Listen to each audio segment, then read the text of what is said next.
আধাৰ এনএসআইটি certificate কেনেকৈ online কৰিব, কি ডকুমেন্টছ লাগিব আৰু কিমান টকা পেমেন্ট কৰিব লাগিব, পৰীক্ষাৰ বাবে প্ৰিপাৰেচন আৰু গাইড বুক কেনেকৈ ফ্ৰীতে লাভ কৰিব, পৰীক্ষাৰ টোটেল মাৰ্কছ কিমান মাৰ্কছ পালে পাছ কৰিব আৰু কিমান সময় দিয়ে, কিমান দিনত পৰীক্ষা অনুষ্ঠিত হ'ব আৰু কিমান দিনত ৰিজাল্ট পোৱা যাব। নমস্কাৰ, স্বাগতম জনাইছো অন্য এটা গুৰুত্বপূৰ্ণ ভিডিঅ'লৈ। দুদিনমান আগতে এটা ভিডিঅ' বনাইছিলো, তাতে মই কৈছিলো আধাৰ সেৱা কেন্দ্ৰ কেনেকৈ লাভ কৰিব পাৰি আৰু এই আধাৰ সেৱা কেন্দ্ৰ লাভ কৰিবৰ কাৰণে এটা ডকুমেন্টছৰ প্ৰয়োজন হয়, এটা সাৰ্টিফিকেটৰ প্ৰয়োজন হয় আৰু এই সাৰ্টিফিকেটটো আপোনালোকে কেনেকৈ অনলাইনত আবেদন কৰি উলিয়াব পাৰিব সেইটো কথা জানিবৰ কাৰণে বহুতে কমেন্ট কৰি আছিলে যে হেতু ভিডিঅ' দিয়ক বুলি। গতিকে আজি ভিডিঅ'টো আপোনালোকক মই দেখুৱাম আপোনালোকে কেনেকৈ হেতু সাৰ্টিফিকেট এপ্লাই কৰিব পাৰিব আৰু কি নেসেসাৰী ডকুমেন্টছ লাগিব, কেনেকৈ আপোনালোকে এই এক্সামৰ কাৰণে প্ৰিপাৰেচন কৰিব, কি পঢ়িব লাগিব, সকলো কথা ডিটেইলি কম আজিৰ ভিডিঅ'টোত। গতিকে আপোনালোকে ভিডিঅ'টো স্কিপ নকৰাকৈ চাব, কাৰণ ইনফৰমেশ্যনবোৰ মিছ হ'লে আপোনালোকৰ অসুবিধা হ'ব পাৰে। এপ্লাই কৰাৰ আৰম্ভণিতে আপোনালোকক এটা কথা জনাই ৰাখিব বিচাৰিছো, নহ'লে আপোনালোকে কমেন্ট বক্সত পাছত বিপ কৰি থাকিব। চাওক, এই এনএসআইটি সাৰ্টিফিকেট এপ্লাই কৰিবলৈ আৰু এটা সাৰ্টিফিকেটৰ প্ৰয়োজন হৈছে, যাক এলএমএছ সাৰ্টিফিকেট বুলি কোৱা হয়। আগতে কিন্তু এই সাৰ্টিফিকেট প্ৰয়োজন হোৱা নাছিলে। মই নিজেও এনএসআইটি সাৰ্টিফিকেট এপ্লাই কৰি উলিয়াইছিলো। আপোনালোকক মই ইয়াতে দেখাব বিচাৰিছো। মোৰ প্ৰফাইলত মই লগইন হ'লো। ইয়াতে আপোনালোকে দেখা পাইছে, মই আপোনালোকক সাৰ্টিফিকেটটো দেখুৱাব বিচাৰিছো। মোৰ নামটো শ্ব' হৈ গৈছে আৰু এইটো আছিলে মোৰ সাৰ্টিফিকেট। ইয়াতে আপোনালোকে দেখা পাইছে, এনেকৈ হ'ব আপোনালোকৰ সাৰ্টিফিকেটটো। ইয়াতে মাই স্ক'ৰ কাৰ্ড সেকশ্যনত গ'লে আপোনালোকে দেখা পাইছে টোটেল মাৰ্কছ 110 আৰু তাৰে মই 97 পাইছিলোঁ। সেইকাৰণে মই আধাৰ ছুপাৰভাইজাৰ যোনটো সাৰ্টিফিকেট হয় সেইটো পাইছিলোঁ। পেমেণ্ট হিষ্ট্ৰী আপোনালোকে দেখা পাইছে 12 ছেপ্টেম্বৰ 2021, তেতিয়া মই দিছিলোঁ এক্সামটো আৰু ইয়াতে আপোনালোকে দেখা পাইছে 470 পেমেণ্ট কৰিব লাগে। এতিয়া কথাটো হ'ল আপোনালোকে কেনেকৈ এই সাৰ্টিফিকেট উলিয়াব পাৰিব। চাওক, আপোনালোকক মই টোটেলি 90% কৈ দিছোঁ বা আপোনালোকক 90% মই দেখুৱাইছোঁ কেনেকৈ এপ্লাই কৰিব পাৰি, কেনেকৈ আইডি ক্ৰিয়েট কৰি ল'ব পাৰি, এভৰিথিং দেখাই লৈছোঁ। তাৰ পাছত দুটামান ষ্টেপ আছে, পেমেণ্ট কৰিব লাগে আৰু আপোনালোকে এক্সাম চেণ্টাৰটো চিলেক্ট কৰিব লাগে। কাৰণ নেক্সট প্ৰচেছত মই যাব নোৱাৰিলোঁ, সেইকাৰণে আপোনালোকক এক্সাম চেণ্টাৰটো বা পেমেণ্টটো কৰি দেখুৱাব নোৱাৰিলোঁ। আপোনালোকে কি কৰিব পাৰে, এই যোনটো এলএমএছ সাৰ্টিফিকেট সেইটো উলিয়াই ল'ব লাগিব। মই ৰিচাৰ্চ কৰিছোঁ এলএমএছ সাৰ্টিফিকেটটো উলিয়াবৰ কাৰণে কি কৰিব লাগে, কিন্তু এতিয়ালৈকে সঠিক তথ্য পাব পৰা নাই। সেয়ে আপোনালোকক মই ভিডিঅ'টো আধৰুৱাকৈ বনাই দিবলগীয়া হৈছে। তথাপি আপোনালোকক মই সম্পূৰ্ণ প্ৰচেছ কৈ দিছোঁ, আপোনালোকে ইজিলি পাছত হ'লেও এপ্লাই কৰি ল'ব পাৰিব। বা এই এলএমএছ সাৰ্টিফিকেটৰ তথ্য যদি পাওঁ, মই আপোনালোকক সেইটো ভিডিঅ' বনাই দিম। তাৰ পাছত আকৌ মই পুনৰবাৰ সম্পূৰ্ণ ভিডিঅ' আপোনালোকক দেখুৱাই দিমগৈ। ইয়াতে আৰু এটা কথা, আপোনালোকে এই এক্সামৰ কাৰণে এপ্লাই কৰিলে নহ'ব, আপোনালোকে এই এক্সামটো পাছো কৰিব লাগিব। কাৰণ পাছ নকৰিলে আপোনালোকে এই সাৰ্টিফিকেটটো পাবলৈ সক্ষম নহ'ব। আৰু পাছ কৰিবলৈ আপোনালোকক এটা ইজি প্ৰচেছ আপোনালোকক মই কৈ দিছোঁ। চাওক, এটা PDF ফাইল আপোনালোকে ডাউনলোড কৰিবলৈ পাব। মই লিংক ডেছক্ৰিপশ্যনত দি দিম, আপোনালোকে তাত ক্লিক কৰি ডাইৰেক্ট ডাউনলোড কৰিব পাৰিব। চাওক, এই যোনটো PDFটো ইয়াতে টোটেল 5-10 কুৱেশ্যন আছে, আপোনালোকে দেখা পাব ইয়াতে। এই 5-10 কুৱেশ্যনৰ পৰা আহিব 110টা কুৱেশ্যন আৰু ইয়াৰে আপোনালোকে ছল্ভ কৰিব লাগে। যদি আপোনালোকে এইটো কুৱেশ্যন ভালকৈ চাই তেন্তে ইজিলি পাছ কৰিব পাৰিব। আৰু এই কুৱেশ্যনটো আপোনালোকে গুগলত গৈ চাৰ্চ কৰিব পাৰে, আধাৰ এক্সাম PDF আছামিজ বুলি চাৰ্চ কৰিলে আপোনালোকে পাই যাব, বা আপোনালোকে কমেণ্ট বক্সৰ যোনটো লিংক তাত ক্লিক কৰিও এইটো PDF ডাউনলোড কৰি ল'ব পাৰিব। তাৰ পাছতে আপোনালোকক আৰু এটা বস্তু দেখাব বিচাৰিছোঁ এই এনএসআইটি এক্সামৰ বিষয়ে। টোটেল মাৰ্কছ 100 দিয়া আছে, কিন্তু 110 হয় আৰু ডিউৰেশ্যনটো যোনটো টাইম দিয়ে 120 মিনিট আৰু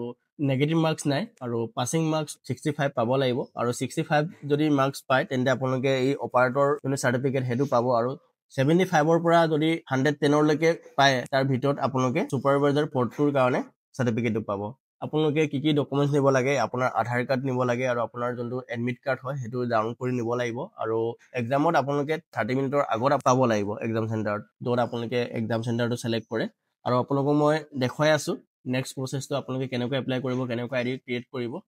সাৰ্টিফিকেটটো এপ্লাই কৰিবৰ কাৰণে আপোনালোকে গুগলত গৈ এনেকৈ চাৰ্চ কৰিব NSEIT, বা আপোনালোকক মই এই ৱেবছাইটৰ লিংকটো ডেছক্ৰিপশ্যনত দি দিম। আপোনালোকে তাত ক্লিক কৰি ডাইৰেক্ট এইটো ৱেবছাইটত আহিব পাৰিব। এনেকৈ চাৰ্চ কৰিলে আপোনালোকে প্ৰথম অপশ্যনত দেখা পাব UIDI NSEIT চাইট হয়, তাতে আপোনালোকে ক্লিক কৰিব। তাত ক্লিক কৰাৰ পাছতে আপোনালোকে ইয়াতে দেখা পাইছে লগ ইন, ইউজাৰ ID আৰু পাছৱৰ্ড বুলি এটা অপশ্যন আছে, আপোনালোকে ইয়াতে দেখা পাইছে।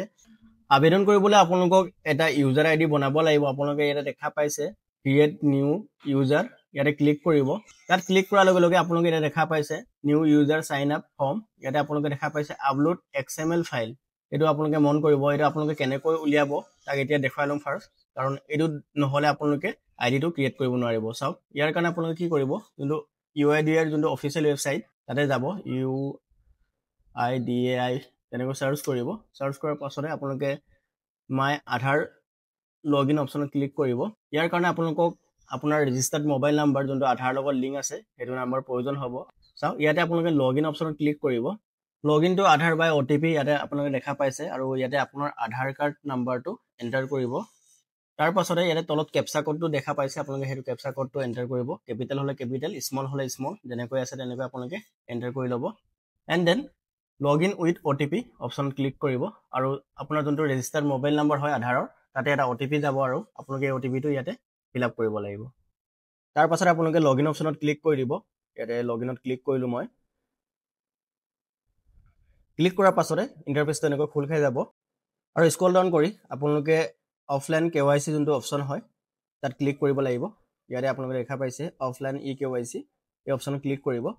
তাত ক্লিক কৰাৰ লগে লগে আপোনালোকে এটা দেখা পাইছে ক্ৰিয়েট এ শ্বেয়াৰ কোড ইয়াতে আপোনালোকে 4 ডিজিট এটা কোড ক্ৰিয়েট কৰি ল'ব লাগিব সেইটো আপোনালোকক পাছত প্ৰয়োজন হ'ব আপোনালোকে মনত ৰাখিব পৰাকৈ এটা কোড ক্ৰিয়েট কৰি ল'ব আৰু সেইটো নোট কৰি ৰাখিব তেনেকৈ কৰাৰ পাছত ডাউনলোড অপশ্যনত ক্লিক কৰিব ডাউনলোড হৈ গৈছে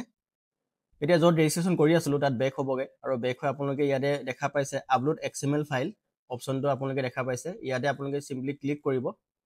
ক্লিক কৰি আপোনালোকে যোনটো ফাইল ডাউনলোড কৰি ৰাখিছিলে সেইটো ফাইল চিলেক্ট কৰি ল'ব চিলেক্ট কৰি ইয়াতে আপোনালোকে অপেন যোনটো অপশ্যন হয় তাতে ক্লিক কৰি দিব আৰু আপলোড যোনটো অপশ্যন তাত ক্লিক কৰি দিব তেনেকৈ ক্লিক কৰাৰ লগে লগে আপোনালোকে দেখা পাইছে XML uploaded successfully XML file upload successfully ইয়াতে দেখা দিছে আৰু ইয়াতে আপোনালোকে শ্বেয়াৰ কোড যোনটো আমি কোড ক্ৰিয়েট কৰিছিলোঁ 4 ডিজিট সেইটো কোড আপোনালোকে ইয়াতে এণ্টাৰ কৰি দিব এণ্টাৰ কৰাৰ পাছতে আপোনালোকে ইয়াতে দেখা পাইছে এক্সট্ৰেক্ট যোনটো অপশ্যন তাত ক্লিক কৰিব ডাটা এক্সট্ৰেক্টেড ছাকচেছফুলি দেখাইছে অ'কে কৰিব আৰু ইয়াতে আপোনালোকে কিছুমান ডিটেইলছ দিব লাগিব ইয়াতে আপোনাৰ যোনটো আধাৰ ৰেজিষ্টাৰ মোবাইল নাম্বাৰ এণ্টাৰ কৰিব আৰু সেইটো আপোনালোকে ভেলিডেট যোনটো অপশ্যন হয় তাতে ক্লিক কৰি দিব ভেলিডেট অপশ্যনত ক্লিক কৰাৰ লগে লগে আপোনালোকে ইয়াতে দেখা পাইছে মোবাইল নাম ভেলিডেট ছাকচেছফুলি অ'কে কৰি দিব অ'কে কৰাৰ পাছত আপোনালোকে ইয়াতে এটা OTP সেন্ড কৰিব লাগিব যোনটো ৰেজিষ্টাৰ মোবাইল নাম্বাৰ সেন্ড OTPত ক্লিক কৰিব আৰু আপোনাৰ যোনটো ৰেজিষ্টাৰ মোবাইল নাম্বাৰটো OTP এটা যাব এই OTPটো আপোনালোকে ইয়াতে ফিল আপ কৰি ভেৰিফাই OTPত ক্লিক কৰি তলতে এটা ডিক্লেৰেশ্যন দিয়া আছে তাতে আপোনালোকে টিক কৰি ইয়াতে ডিক্লেৰেশ্যন পঢ়ি চাব পাৰে আপোনালোকে তাতে টিক কৰিব টিক কৰাৰ পাছত যোনটো আপোনাৰ ইমেইল ID হয় সেইটো ইমেইল IDটো ইয়াতে এণ্টাৰ কৰি শ্বেয়াৰ XML যোনটো কণ্টেণ্ট সেইটোত ক্লিক কৰিব আৰু ক্লিক কৰাৰ লগে লগে আপুনি নেক্সট ষ্টেপত যাব পাৰিব ইয়াতে আপোনাৰ যোনটো আধাৰৰ ডিটেইলছটো দেখা পাই যাব আপোনাৰ ফটো আপোনাৰ নাম date of birth gender everything ওলাই যাব কনফাৰ্ম কৰি দিব কনফাৰ্ম কৰাৰ লগে লগে আপোনাৰ যোনটো ইউজাৰ ID আৰু পাছৱৰ্ড এইটো ক্ৰিয়েট হৈ যাব ইয়াতে আপোনালোকে দেখা পাইছে congratulation you have registered successfully আপোনাৰ ইউজাৰ ID আৰু পাছৱৰ্ড দেখা দিব আৰু ইয়াতে আপোনালোকে ক্লিক কৰিব please click here to login যোনটো অপশ্যন হয় তাতে ক্লিক কৰি দিব আৰু তাত ক্লিক কৰাৰ লগে লগে আপোনাৰ যোনটো লগইন ছেকশ্যনত ৰিডাইৰেক্ট কৰি দিব আৰু ইয়াতে আপুনি লগইন কৰিব পাৰিব ইয়াতে আপোনাৰ যোনটো ইমেইল যোনটো ইউজাৰ ID হয় সেইটো এণ্টাৰ কৰিব আৰু যোনটো পাছৱৰ্ড সেইটো এণ্টাৰ কৰি লগইন যোনটো অপশ্যন হয় তাত ক্লিক কৰি দিব তাত লগইনত ক্লিক কৰাৰ লগে লগে আপোনাৰ যোনটো পুৰণা পাছৱৰ্ড সেইটো চেঞ্জ কৰিবলৈ কাৰণে অপশ্যনটো আহিব আপোনালোকে সেইটো চেঞ্জ কৰি ল'ব লাগিব পুৰণা পাছৱৰ্ডটো ইয়াতে আপোনালোকে আপডেট কৰি ল'ব লাগিব নতুন এটা পাছৱৰ্ড ক্ৰিয়েট কৰি আপোনালোকে চেঞ্জ যোনটো পাছৱৰ্ড হয় তাতে ক্লিক কৰি আপোনাৰ পাছৱৰ্ডটো চেঞ্জ কৰি ল'ব লগতে এটা সিকিউৰিটি কুৱেশ্যন ইয়াতে সুধিছে আপোনালোকে যোনটো অপশ্যন বিচাৰে সেইটো চিলেক্ট কৰি ল'ব ইয়াতে আপুনি আপোনাৰ ফেভৰেট কালাৰ চিলেক্ট কৰি ল'ব পাৰে কি হয় এইটো আপোনালোকে তাতে লিখি দিব কাৰণ পাছত যদি আপুনি বাই চান্স এই পাছৱৰ্ডটো পাহৰি যায় এই যোনটো সিকিউৰিটি কুৱেশ্যন তাৰ সহায়ত আপোনালোকে পাছৱৰ্ডটো ৰিছেট কৰি ল'ব পাৰিব সেইটো আপোনালোকে কৰিব নিশ্চয় চেঞ্জ পাছৱৰ্ড অপশ্যনত ক্লিক কৰি দিব ক্লিক কৰাৰ লগে লগে আপোনাৰ পাছৱৰ্ডটো চেঞ্জ ছাকচেছফুলি বুলি দেখা দিব ইয়াতে ক্ল'জ কৰি দিব ক্ল'জ কৰাৰ লগতে আপুনি তললৈ অলপ স্ক্ৰল ডাউন কৰিব স্ক্ৰল ডাউন কৰিলে আপুনি যোনটো এপ্লিকেশ্যন ফৰ্ম হয় সেইটো দেখা পাই যাব আৰু ইয়াতে কিছুমান ইনষ্ট্ৰাকশ্যন দিয়া আছে আপোনালোকে পঢ়ি চাব পাৰে কেনেকৈ এক্সামত আপোনালোকে যাব কি কি কৰিব লাগিব এভৰিথিং লিখা আছে মই আপোনালোকক অলৰেডি কৈ যাম তো ইয়াতে টিক কৰি কণ্টিনিউ কৰিব কণ্টিনিউ কৰাৰ লগে লগে আপোনালোকৰ ইণ্টাৰফেচটো এনেকৈ শ্ব' হৈ যাব আৰু ইয়াতে আপোনালোকে দেখা পাইছে আপোনাৰ আধাৰ কাৰ্ডৰ ফটো আৰু ইয়াতে ডিটেইলছ শ্ব' হৈ গৈছে ইউজাৰ ID এভৰিথিং চাওক ইয়াতে এটা অপশ্যন আছে আপোনালোকে দেখা পাইছে যোনটো টিকমা অপশ্যন দিয়া আছে প্ৰিভিয়াছ এনৰলমেণ্ট ডিটেইলছ ইয়াতে যদি পুৰণা কোনোবা এপ্লাই কৰিবগৈ বিচাৰে পুনৰ ৰিনিউ কৰিব বিচাৰে তেন্তে এই টিকমাৰ্কটো কৰি আপুনি পুৰণা যোনটো এপ্লিকেশ্যনটো ৰিনিউ কৰিব পাৰিব আপোনাৰ চাৰ্টিফিকেটটো যদি আপুনি নতুনকৈ আবেদন কৰিব বিচাৰে তেন্তে এইটো অপশ্যন টিক নকৰিব নালাগে এইটো ব্লেংক এৰি দিব আৰু আপুনি তললৈ স্ক্ৰল ডাউন কৰিব তলত স্ক্ৰল ডাউন কৰিলে আপোনালোকে দেখা পাব বেছিক ডিটেইলছ ইয়াতে কিছুমান ডিটেইলছ ফিল আপ কৰিব লাগিব ইয়াতে এনৰলমেণ্ট ডিটেইলছ আপুনি কি পাছ কৰিছে সেইটো চিলেক্ট কৰি ল'ব কোৱালিফিকেশ্যন কি আপোনাৰ তাৰ পাছতে 2 নম্বৰ অপশ্যনত আপোনালোকে দেখা পাইছে লেভেল অফ এক্সাম আপোনালোকে আধাৰ যোনটো এনৰলমেণ্ট অপাৰেটৰ সেইটো চিলেক্ট কৰিব 2nd নম্বৰ অপশ্যন আছে আৰু থাৰ্ডত দিয়া আছে আপোনালোকৰ এক্সাম যোনটো লেংগুৱেজ হয় সেইটো কি কৰিব ইংলিছ বা এছামিছ আপোনালোকে চিলেক্ট কৰি ল'ব পাৰে তাৰ পাছতে আপোনালোকে ইয়াত দেখা পাইছে ৰেজিষ্টাৰৰ কোডটো UIDAI ৰেজিষ্টাৰ চিলেক্ট কৰিব আৰু চিলেক্ট ইয়ৰ ৰিজনেল অফিচ সেইটো আপোনালোকে গুৱাহাটী চিলেক্ট কৰিব আৰু চিলেক্ট ইয়ৰ এনৰলমেণ্ট এজেঞ্চি কোড সেইটো আপোনালোকে গুৱাহাটী চিলেক্ট কৰি ল'ব ইয়াতে অপশ্যনবোৰ পাই যাব আৰু ইয়াতে আপোনাৰ আধাৰ কাৰ্ডটো শ্ব' হৈ থাকিব ইয়াতে দেখা পাইছে আপোনালোকে আৰু পাৰ্চনেল ডিটেইলছ অপশ্যনত আপোনালোকে দেখা পাইছে আপোনাৰ নামটো অলৰেডি আহি থাকিব যোনটো ৰেজিষ্ট্ৰেশ্যনত কৰিছিলোঁ আমি তাতে অট'মেটিক কেচ কৰি লয় আধাৰৰ পৰা আৰু ডেট অফ বাৰ্থটো আহি থাকিব আৰু জেণ্ডাৰটো ইমেইল ID আৰু মোবাইল নম্বৰ এইবোৰ আহি থাকিব আৰু ইয়াতে আপোনালোকে প্ৰিফাৰ্ড ষ্টেট আছাম অভিয়াছলি চিলেক্ট কৰিব লাগিব আৰু প্ৰিফাৰ্ড চিটি আপুনি কোনটো জেগাত বা যোনটো ঠাইত আপুনি এক্সামটো দিব বিচাৰে সেইটো আপোনালোকে চিলেক্ট কৰি ল'ব তাৰ পাছতে নেক্সট অপশ্যনটো আহিছে আপোনাৰ দিয়া আছে প্ৰিফাৰ্ড টেষ্ট চেণ্টাৰ নেম আপুনি ক'ত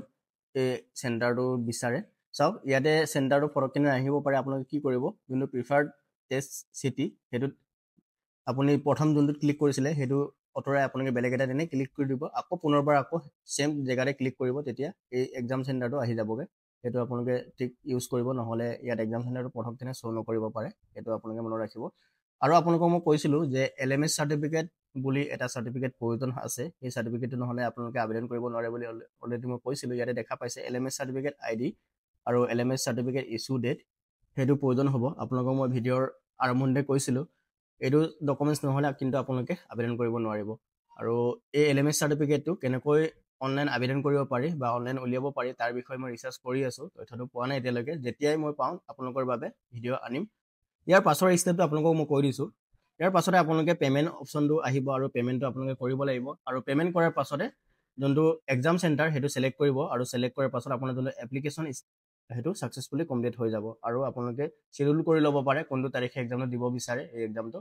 তো এনেকৈ আপোনালোকে অতি সহজে কৰি ল'ব পাৰিব আৰু LMS চাৰ্টিফিকেটৰ আবেদনৰ কাৰণে মই ভিডিঅ' আপোনালোকৰ বাবে আনিম গতিকে চেনেলটো ছাবস্ক্ৰাইব কৰি ৰাখিব আৰু ভিডিঅ' যদি ভাল লাগিলে তেনে ভিডিঅ'টো লাইক এটা কমেণ্ট কৰিবলৈ নাপাহৰিব আৰু আজিৰ ভিডিঅ'টো ইমানতে সামৰণি মাৰিছোঁ আমি অন্য এটা ভিডিঅ' লগ পাম তেতিয়ালৈকে ধন্যবাদ জয় অসম বন্দে মাতৰম